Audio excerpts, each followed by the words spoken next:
have to stop saying that 80% of women go for the top 20% of men on dating apps, because it is a myth and it is simply not true, and this is why. Firstly, there is not a single study in this world that backs that up as being fact. This woman just opened her mouth and told you she's either completely ignorant or she's lying through her teeth.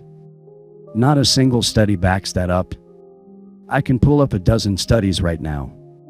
The audacity to make such a bold claim when 5 minutes on Google Scholar would prove you wrong is enraging.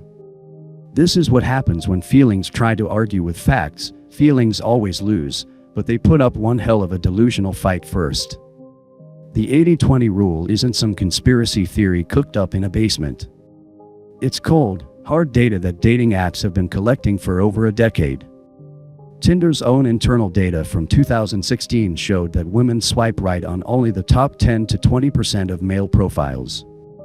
OkCupid published research showing women rated 80% of men as below average looking.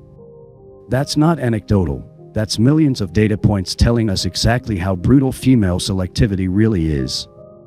But this woman wants us to ignore reality. So bloggers and dating coaches writing about it and talking about it. The actual figure of 80-20 comes from the Pareto principle, which is used in economics. The Pareto principle applies to dating because dating is an economic system. It's a marketplace where people exchange value. And just like every other market, the distribution is never equal. The top performers get the majority of the rewards while everyone else fights for scraps. This isn't rocket science. It's basic human behavior amplified by technology.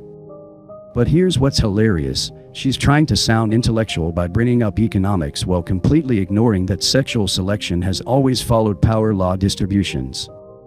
Go back thousands of years and you'll see the same pattern. A small number of high-status males reproducing with multiple females while most men get nothing.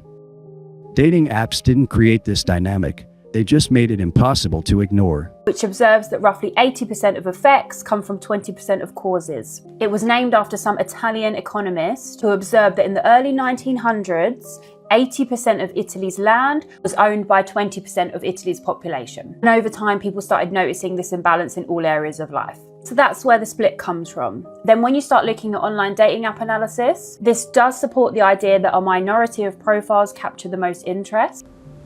Most attractive people in general, men and women, are going to garner the most interest on dating apps. And I actually found some research by OkCupid that men were far more likely to go for women more attractive than themselves on dating apps than women were. This is where she tries to pull the classic switcheroo.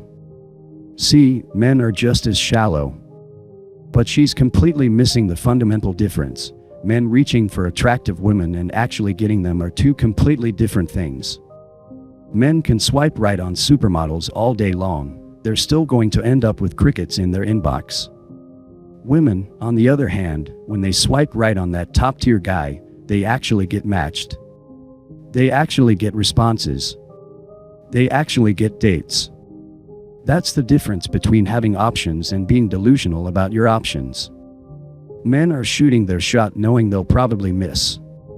Women are selecting from a buffet of choices, and they're still complaining the food isn't good enough. They say everyone's a reacher, but men are definitely doing it more than women, yet everyone is claiming 80% of women go for the top 20% of men on the apps. Well, if women are doing that, men are doing it even worse.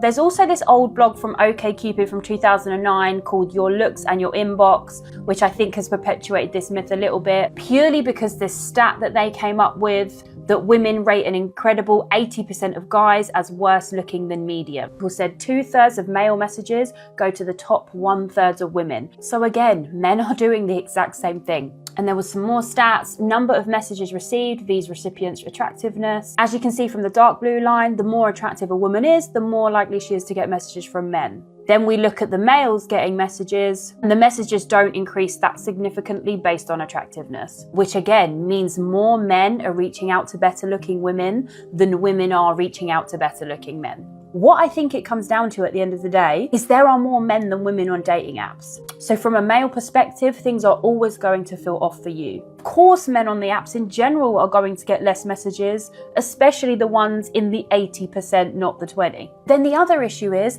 there are less women on the dating apps looking for sex than there are men, which means these women are going to be pickier. I don't mean in looks, I mean in terms of getting rid of any profiles that aren't looking for a long-term relationship and they say short-term, casual, fun, friends, whatever. Women are vetting more harshly because of what they're looking for, not just vetting based on looks. A survey by Bustle and Happen revealed that 72% of women on the dating apps are looking for a relationship. Use your freaking logic and please shut the heck up about this 80-20%. I do not want to see it in my comments ever again.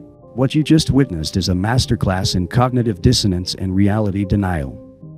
This woman spent 12 minutes providing evidence for the 80-20 rule while claiming it's a myth. She quoted studies showing women rate 80% of men as below average, admitted that a minority of men get the majority of female attention, and then got angry when people pointed out that this proves the exact point she was trying to debunk. This is what happens when ideology crashes into reality. Instead of accepting that modern dating is brutally unequal, she'd rather gaslight an entire generation of men into believing their experiences aren't valid. She'd rather pretend that the data doesn't say what it clearly says than admit that women's hypergamous nature has been unleashed by technology in ways that previous generations never had to deal with. The 80-20 rule is about understanding the game. It's about recognizing that if you're not in the top 20% of men, you're playing by completely different rules. You can't just show up and expect female attention like previous generations could. You need to be exceptional, not average. She's telling average men that their struggles aren't real, that the data doesn't mean what it obviously means, and that they should just keep doing what they're doing. That's terrible advice that will leave those men confused, frustrated, and ultimately unsuccessful. The truth is uncomfortable, but it's still the truth. Women are extremely selective on dating apps. They do chase the same small percentage of high-value men. The average guy does get ignored. These aren't myths, they're mathematical realities that anyone can verify by looking at the data. Instead of denying reality, we should be helping men understand how to navigate it. That means becoming the best version of yourself, developing valuable skills, building wealth, improving your physical appearance, and learning game. It means accepting that dating is a competitive marketplace where mediocrity gets you nothing. The 80-20 rule isn't going away just because it makes people uncomfortable. It's going to get worse as dating becomes more digitized and options become more abundant. The men who acknowledge this reality and adapt will succeed. The men who listen to coaches like this woman will continue to struggle while being told their struggles are imaginary. Ignore the gaslighting. Trust the data. Trust your own experiences.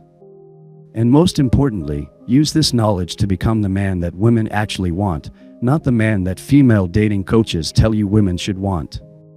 Because in the end, results matter more than feelings, and the market doesn't care about your feelings.